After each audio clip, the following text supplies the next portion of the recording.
সুপ্রিয় দর্শক, আশা করি আপনারা সবাই ভালো আছেন এবং সুস্থ আছেন। ইয়োর্স এডুকেশন ইজ আওয়ার অ্যাচিভমেন্টে আপনাদের প্রত্যেককে স্বাগত জানাই। আপনারা যারা চাকরির পরীক্ষার জন্য প্রস্তুতি নিচ্ছেন, আমার এই ক্ষুদ্র প্রচেষ্টা হয়তো আপনাকে কোনোভাবে সাহায্য করতে পারে। বাই দ্য ওয়ে, আপনাদের সাথে রয়েছি আমি সায়ন এবং শুরু করছি সুবিদ দাস স্যারের কম্পিটিটিভ ম্যাথামেটিক চ্যালেঞ্জার বইয়ের শতকরার অধ্যায়ের অঙ্ক। দেখুন, এখানে বলছে এক ব্যক্তি তার বেতনের 5% কর দেওয়ার পর বাকি টাকার 95% খরচ করেন।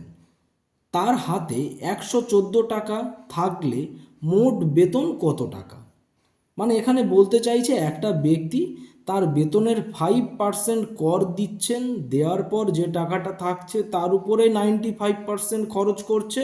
খরচ করার পর তার হাতে 114 টাকা পড়ে থাকছে। তাহলে ব্যক্তিটির বেতন কত টাকা? আমরা মনে করি বেতন সমান সমান 100 টাকা। এই 100 টাকার 5% কি করছে? কর দিচ্ছে। তাহলে আমরা বলতে পারি 100 মাইনাস 100 গুণিতক 5/100, কারণ এই 100 টাকার উপরেই তো 5% কর দিচ্ছে, তাই না? অর্থাৎ আমরা বলতে পারি যে 95। কীভাবে 95 হলো?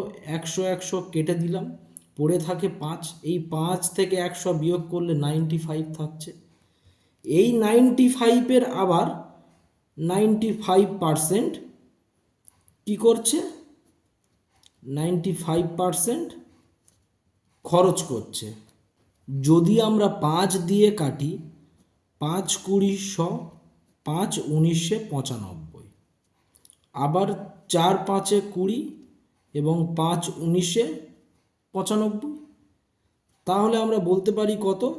19 দিয়ে 19 গুণ করলে হয় 361 এবং নিচে কত পড়ে আছে? 4। তাহলে এটাকে আবার আমরা কত বলতে পারি? যদি এটাকে আমরা ভেঙে নিই একটু, 4 9 36, শূন্য খাইয়ে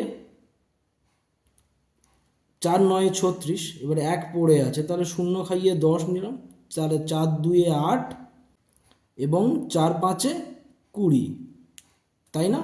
তাহলে এই যেটা কার থেকে বাদ যাবে? এই 95-এর সাথে বাদ যাবে, কারণ এই 95 থেকে তো খরচ করছি আমরা, এর সাথে বিয়োগ করব, তাই না? 4.75। তাহলে দেখুন তো, আমরা কি বলতে পারি না যে এই 4.75-এর ভ্যালু 114? কারণ এটার ভ্যালু যা, আপনার হাতে যে টাকাটা পড়ে আছে সর্বশেষ এই টাকাটা পড়ে আছে তো, এবং আপনার হাতে যে টাকাটা আছে বলছে সেটা 114 টাকা। তাহলে এই দুটোর ভ্যালু সমান। তাহলে 4.75-এর ভ্যালু যদি 114 হয়, তাহলে 100-র ভ্যালু কত?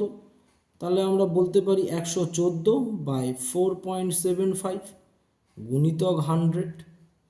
দশমিক তোলার জন্য আমরা এখানে একটা 10 গুণ করে দেবো আরও।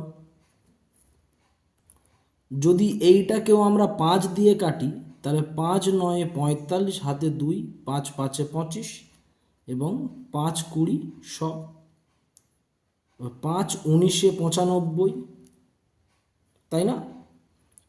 আর 4 5 20 এবং 19 6 114 আমরা সবাই জানি। তাহলে উপরে কি কি পড়ে থাকছে? উপরে পড়ে থাকছে আমার 6 10 এবং 4। তাহলে 4 10 40 আর 6 4 6 24, মানে 2400। অর্থাৎ আমাদের অ্যান্সার হয়ে গেল অপশান এ। ধন্যবাদ। যদি আমার দেয়া এই ভিডিও আপনাদের একটু হলেও ভালো লেগে থাকে কিংবা কোনো উপকারে আসে, তো একটা লাইক দিয়ে সাবস্ক্রাইব করবেন। এবং ভিডিও চলাকালীন যদি কোনো ভুল ত্রুটি হয়ে থাকে এবং আপনাদের যদি কোনো সাজেশান দেওয়ার থাকে, তো কমেন্টে জানাতে ভুলবেন না।